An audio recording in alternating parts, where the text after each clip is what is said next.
चाहे वो तुलसीदास हो या सूरदास हो या फिर मीराबाई हो, इन सभी लोगों की लाइफ में एक चीज कॉमन है। वो लोग भगवान की भक्ति करते थे और उसकी वजह से ही आज भी पूरी दुनिया में जाने जाते हैं। आज के समय में भी एक ऐसे बाबा हैं जो राधा रानी के अनन्य भक्त हैं, जिनके जीवन में राधा रानी के अलावा कोई भी नहीं है। सालों तक वो काशी में गंगा घाट के आसपास रहे और उसके बाद वृंदावन में भी सालों से रह रहे हैं, लेकिन उन्हें ज्यादा लोग नहीं पहचानते थे। एक बार विराट कोहली और अनुष्का शर्मा अपनी बेटी के साथ उनसे मिलने पहुंचे और ये क्लिप सोशल मीडिया में वायरल हो गई। पीले कपड़े और माथे पर पीला चंदन लगाए महाराज जी की सादगी को देखकर लोग उनके कायल हो गए। आज वो इतने फेमस हो गए हैं कि लोग वृंदावन सिर्फ उनसे ही मिलने जाते हैं। जी हाँ दोस्तों, आज हम वृंदावन के प्रेमानंद महाराज की बात कर रहे हैं। हम उनकी लाइफ के बारे में डिटेल में समझेंगे। महाराज जी का जन्म कानपुर जिले के अखारी गांव में एक बेहद ही सात्विक ब्राह्मण परिवार में हुआ था। प्रेमानंद जी के बचपन का नाम अनिरुद्ध कुमार पांडे है।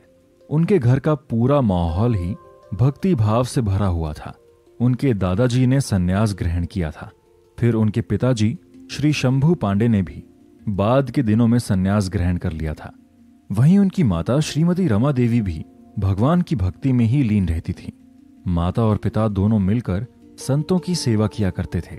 उनके बाद उनके बड़े भाई श्रीमद् भगवत का पाठ करके पूरे घर को सुनाया करते थे। इस तरह से आध्यात्मिक माहौल में रहने के कारण प्रेमानंद जी के मन में भक्ति के बीज पड़ चुके थे। इसलिए वो खुद भी बहुत प्रकार की चालीसा का पाठ करते थे।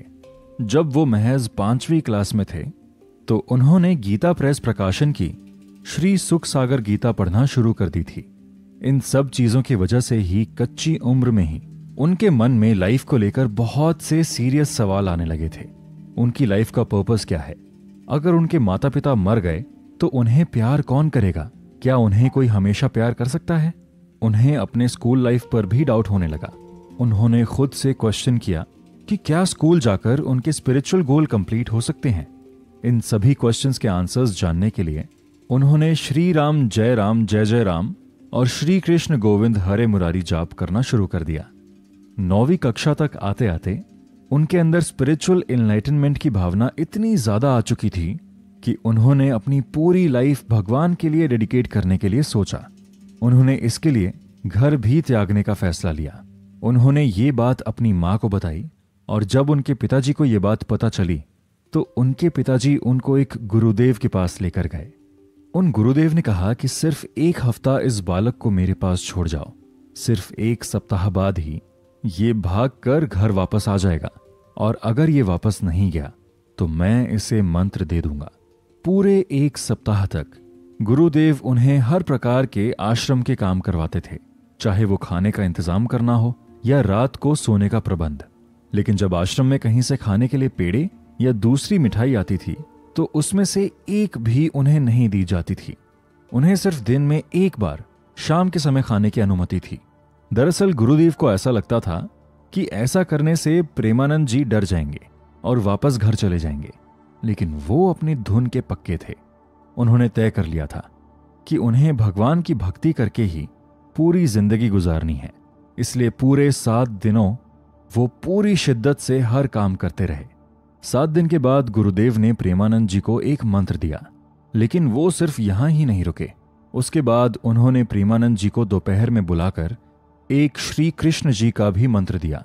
वैसे तो अक्सर जाप करने के लिए एक ही मंत्र दिया जाता है, इसलिए जब प्रेमानंद जी ने गुरुदेव से पूछा कि उन्हें 2 मंत्र क्यों दिए गए हैं और क्या उन्हें दोनों ही मंत्र का जाप करना है, तब उन्होंने कहा कि श्री कृष्ण जी का मंत्र का जाप तुम्हें बाद में करना पड़ सकता है और ये बात तुम्हें बाद में पता चलेगी। हुआ भी कुछ वैसा ही।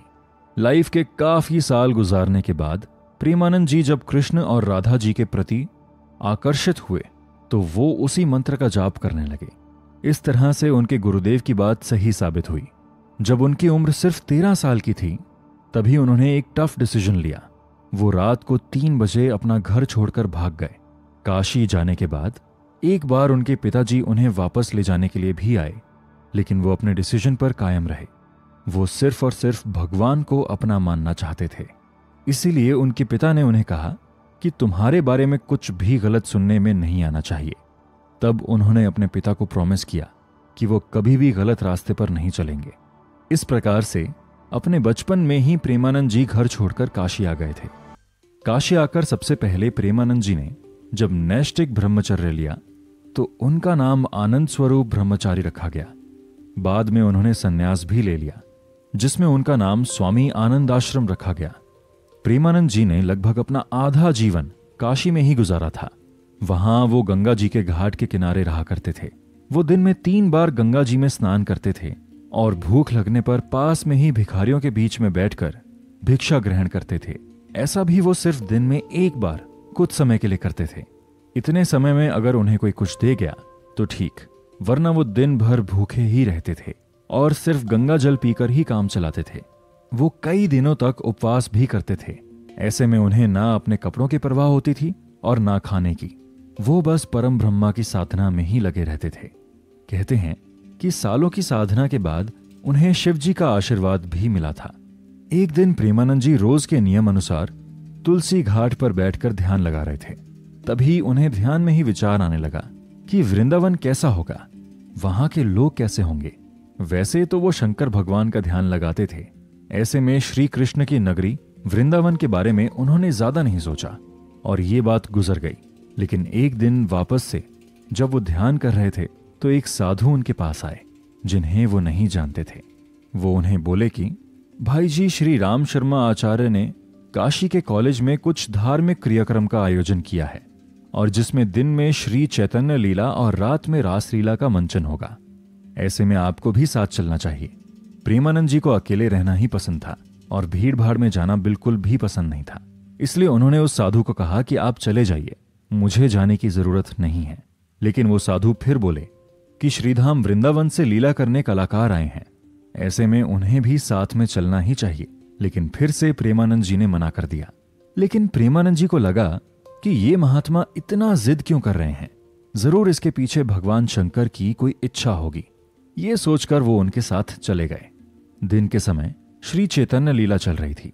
उन्हें लीला देखकर इतना आनंद आने लगा कि वो रात में रास लीला शुरू होने से पहले ही पहुंच गए। उस दिन के बाद पूरे 1 महीने तक प्रेमानंद जी लीला देखने जाते थे। उन्हें भी ये पता नहीं चला कि कैसे 1 महीना निकल गया। अब उन्हें लगने लगा था कि कृष्ण और राधा जी की लीला देखे बिना वो नहीं जी पाएंगे। उन्होंने सोचा कि वृंदावन के कलाकार जब इतने अच्छे तरीके से लीला करते हैं तो वृंदावन में तो कितनी ही लीलाएं देखने को मिलेंगी। वो उन कलाकार लोगों के पास गए और उनसे रिक्वेस्ट की कि वो लोग उन्हें भी वृंदावन ले चलें। तब उस लीला के संचालक बोले कि भाई जी, ऐसा संभव नहीं है, लेकिन उन्होंने इतना जरूर कहा कि बाबा आप एक बार वृंदावन आ जाइए, फिर बिहारी जी तुझे छोड़ेंगे नहीं। उस दिन के बाद से प्रेमानंद जी रोज की तरह ध्यान और बाकी काम तो करते थे, लेकिन उनका मन वृंदावन जाने को तरस रहा था। एक दिन तुलसी घाट पर वो ध्यान कर रहे थे। तभी संकट मोचक हनुमान मंदिर के बाबा युगल किशोर उनके पास प्रसाद लेकर आए और उन्हें दिया। पहले तो प्रेमानंद जी ने मना कर दिया क्योंकि वो उन्हें जानते नहीं थे, लेकिन बाबा युगल किशोर ने कहा कि उन्हें अंदर से प्रेरणा आई है कि ये प्रसाद आपको ही देना चाहिए। इतना सुनने के बाद प्रेमानंद जी ने प्रसाद खा लिया। युगल किशोर बाबा ने उन्हें अपनी कुटिया में चलने के लिए कहा, लेकिन प्रेमानंद जी ने यह कहकर मना कर दिया कि वो सन्यासी हैं और किसी गृहस्थ के घर नहीं जाते हैं। जब उन्होंने ये बताया कि वो भी सन्यासी हैं तो वो उनके साथ चले गए। युगल किशोर जी ने उन्हें अपने हाथ से दाल चावल बनाकर खिलाया, लेकिन प्रेमानंद जी को वृंदावन जाने की भूख शांत करनी थी। इसलिए बातों ही बातों में उन्होंने युगल किशोर जी से पूछा कि क्या वो उन्हें वृंदावन भेज सकते हैं। उन्होंने तुरंत ही इस बात के लिए हामी भर दी। उस समय कोई डायरेक्ट रेलगाड़ी काशी से मथुरा जाने के लिए नहीं थी, तो महाराज जी युगल किशोर जी के साथ चित्रकूट आ गए, जहां दोनों लोग 3-4 दिन रहे और फिर चित्रकूट से युगल किशोर जी ने मथुरा जाने वाली रेलगाड़ी में महाराज को बिठा दिया। प्रेमानंद जी मथुरा जाने वाली ट्रेन में बैठे तो उन्हें 2 लोग मिले जो उनकी बातों से बहुत प्रभावित हुए। वो दोनों प्रेमानंद जी को कुछ पैसे देना चाहते थे, लेकिन उन्होंने नहीं लिए। ऐसे में वो दोनों उन्हें मथुरा में अपने साथ ही गेस्ट हाउस में रुकने की जिद करने लगे। वो उन लोगों के साथ चले गए, लेकिन उन लोगों ने प्रेमानंद जी को गेस्ट हाउस के बाहर ही रुककर थोड़ा इंतजार करने बोला। वो इंतजार करते रहे लेकिन वो दोनों वापस उन्हें लेने नहीं आए। इतनी रात को ठंड में उन्हें अकेला देखकर एक आदमी जय श्री कृष्ण बोलकर उनके पास आया और उन्हें अपने घर ले गया, जहां उसने प्रेमानंद जी को ना सिर्फ खाना खिलाया बल्कि अपने घर में रात रुकने के लिए भी बोला। अगले ही दिन वो यमुना जी में स्नान करके श्री द्वारकाधीश के दर्शन करने गए। मंदिर पहुंचकर वो बस जोर जोर से रोए जा रहे थे। ऐसा लग रहा था कि जैसे बरसों के बाद कोई बच्चा अपने खोए माँ बाप से मिलता है। लोग उन्हें बस देखते जा रहे थे। भीड़ जमा हो गई थी। वहां एक आदमी ने महाराज जी को पूछा कि वो उनके लिए क्या कर सकते हैं। उन्होंने बताया कि उन्हें मथुरा से वृंदावन जाना है। उस आदमी ने फिर पूछा कि वृंदावन में उसे कहाँ जाना है। प्रेमानंद जी किसी जगह को नहीं जानते थे, बस उन्होंने रमन रेती का नाम सुना था, इसलिए उन्होंने रमन रेती बोल दिया। बस फिर क्या था, उस आदमी ने उन्हें रमन रेती पहुंचा दिया। वृंदावन पहुंचने के बाद उन्होंने रमन रेती में थोड़ी देर सैर की और उसके बाद उनकी मुलाकात श्री श्याम सखा जी से हुई। उन्होंने बताया कि वो बनारस से आए हैं और बिहारी जी के दर्शन करना चाहते हैं। ऐसे में उन्हें कुछ दिन रुकने और खाने का प्रबंध चाहिए। श्री श्याम सखा जी महाराज जी को संत श्री जगानंद जी के आश्रम में ले गए। इस दौरान उन्होंने वृंदावन एवं ब्रिजमंडल दर्शन के खूब आनंद लिए, लेकिन प्रेमानंद जी को एकांत पसंद था, इसलिए यहां आश्रम की व्यवस्थाओं, भीड़ भाड़, भक्तों के आने जाने से उन्हें लगा कि उनका एकांत प्रभावित हो रहा है, इसलिए वो वापस काशी आ गए। काशी आकर उनकी दिनचर्या पहले के जैसे हो गई। वही सुबह उठकर गंगा जी में डुबकी लगाकर भगवान की भक्ति करना, लेकिन उनके मन में वृंदावन बस गया था। ऐसे में उन्हें बस वृंदावन जाने की ही बेचैनी हो रही थी। खैर, वो इस बात को जल्दी ही समझ गए और बिना देर किए फिर वृंदावन में वहीं रमन रेती के आश्रम में आ गए। तब कहीं जाकर वो बेचैनी समाप्त हुई। वृंदावन में महाराज जी की दिनचर्या बहुत बिजी थी। सबसे पहले वो वृंदावन की परिक्रमा करते थे और उसके बाद में वो बांके बिहारी जी के दर्शन करते थे। वहां एक संत ने उनसे कहा कि उन्हें श्री राधा वल्लभ मंदिर भी जरूर जाना चाहिए। अब महाराज जी घंटों तक श्री राधा वल्लभ को निहारते रहते। कुछ ही दिनों में श्री हित मोहित सरल गोस्वामी जी ने उनको नोटिस किया। वो महाराज जी के डेडिकेशन से बहुत प्रभावित हुए। एक दिन वो श्री राधा रस शुदा निधि का कोई पद गा रहे थे, जिसे महाराज जी नहीं समझ पा रहे थे, लेकिन वो सुनकर उन्हें अच्छा बहुत लग रहा था। इसलिए गोस्वामी जी ने उनसे कहा कि उन्हें श्री हरिवंश महाप्रभु का नाम जपना चाहिए, लेकिन उन्होंने गोस्वामी जी की बात नहीं मानी। फिर अगले ही दिन परिक्रमा करते समय उन्होंने पाया कि वो अपने आप ही श्री हरिवंश महाप्रभु का नाम का जाप कर रहे हैं। एक और दिन परिक्रमा करते समय उन्होंने देखा कि एक लड़की राधा वल्लभ संप्रदाय का भजन गा रही थी। उन्होंने उस लड़की से भजन का मीनिंग पूछा, लेकिन उस लड़की ने ये कहकर मना कर दिया कि उसके लिए आपको राधा वल्लभी बनना पड़ेगा। इसके बाद वो सीधे ही श्री हित मोहित मराल गोस्वामी जी की शरण में पहुंच गए, जिन्होंने महाराज जी को बड़े ही प्यार के साथ श्री राधा वल्लभ संप्रदाय में दीक्षा दी। कुछ समय के बाद पूज्य श्री गोस्वामी जी ने ही प्रेमानंद जी को पूज्य श्री हित गोविंद शरण जी महाराज से मिलवाया, जो उनके गुरु भी बने। उनकी ही गाइडेंस में वो सब काम करते थे। पूज्य गुरुदेव श्री हित गोविंद शरण जी महाराज सहचारी भाव में रहने वाले प्रमुख संतों में से एक हैं, जिन्होंने प्रेमानंद जी को भी पूर्ण सहचारी भाव एवं नित्य विहार रस में दीक्षा दी। अगले 10 सालों तक महाराज जी ने श्री हित गोविंद शरण जी महाराज के आदेश किए गए हर काम को पूरे डेडिकेशन के साथ किया। इसी की वजह से उनके मन में श्री राधा जी के प्रति निष्ठा बहुत बढ़ गई। वो एक बार वृंदावन में अपने गुरुदेव के साथ परिक्रमा कर रहे थे।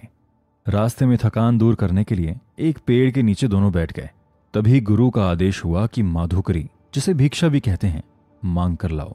साथ में उन्होंने ये भी कहा था कि ब्रिजवासियों से कभी भी उनकी जाति मत पूछना, चुपचाप भिक्षा मांगना, वो जो भी बोलें सिर नीचा करके सुनते रहना और भिक्षा लेकर ही आना।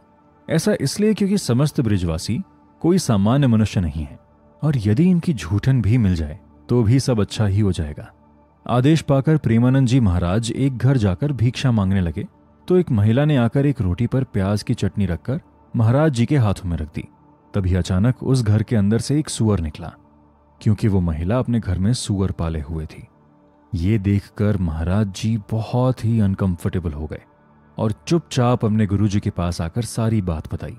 उनके गुरुदेव बोले, तो क्या हुआ, इस रोटी को हैंडपंप पर धोकर लाओ ताकि प्याज की बदबू चली जाए और उसके बाद आधी तुम पाओ आधी मैं पाऊंगा।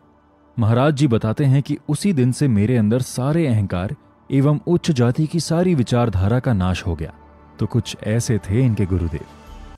अब उनकी उम्र 35 साल के लगभग हुई तो उस समय तक उनके पेट में बहुत ज्यादा दर्द बढ़ गया था, जिसके कारण वो रामकृष्ण मंदिर में जांच कराने के लिए गए। जांच के बाद डॉक्टर उन्हें बोले कि बाबा, मरीज की बीमारी के बारे में हम उनके परिवार वालों को बताते हैं, लेकिन आप अकेले आए हो इसलिए हम आपको ही बता देते हैं। आपकी दोनों किडनियां आधे से ज्यादा खराब हो चुकी हैं और कुछ ही सालों में पूरी तरह से खराब हो जाएंगी। आपके पास ज्यादा से ज्यादा 2 से 3 साल का समय है, इससे अधिक नहीं। दरअसल उन्हें पॉलीसिस्टिक किडनी डिजीज है, जिसे संक्षिप्त में PKD कहा जाता है।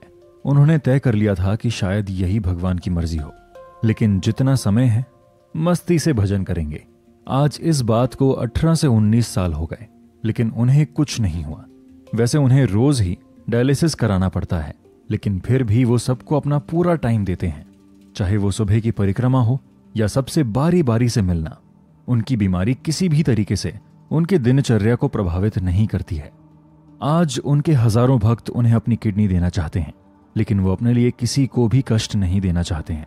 वो कहते हैं कि ये तो श्री जी की कृपा है, जब तक इस मशीन को श्री जी करंट दे रही है ये मशीन काम कर रही है। जहां उन्होंने करंट देना बंद किया, मशीन काम करना बंद कर देगी। ऐसा कभी नहीं सोचना चाहिए कि कल हमारा क्या होगा। जिस परम पिता ने हमारी आज की व्यवस्था की है वो हमारी कल की भी व्यवस्था करेगा। तो कुछ ऐसे हैं प्रेमानंद जी महाराज। प्रेमानंद जी महाराज के दर्शन करने के लिए आपको वृंदावन आना पड़ेगा।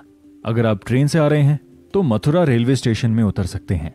आपको वहां से वृंदावन जाना पड़ेगा।